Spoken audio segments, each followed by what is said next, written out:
কি কয় অলপ শুনি যাওক।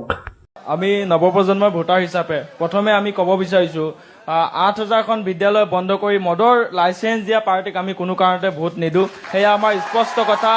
ল'ৰাটোৱে একদম ঠিক কথা কৈছে, ঠিক মানে একদম সঁচা কথা কৈছে যে 8,000 স্কুল বন্ধ কৰি মদৰ দোকানৰ লাইচেঞ্চ দি দিছে। আৰু এইটো কোনে দিছে? ডাইৰেক্ট কৈ দিয়ক, হিমন্ত বিশ্ব শৰ্মাই দিছে, মানে বিজেপি চৰকাৰে দিছে। আৰু শিৱসাগৰৰ ৰাইজে কোনো কাৰণতে আচলতে হত্যাৰ অভিযোগত অভিযুক্ত ব্যক্তিক ভোট নিদিয়ে, সেয়াও স্পষ্ট কথা।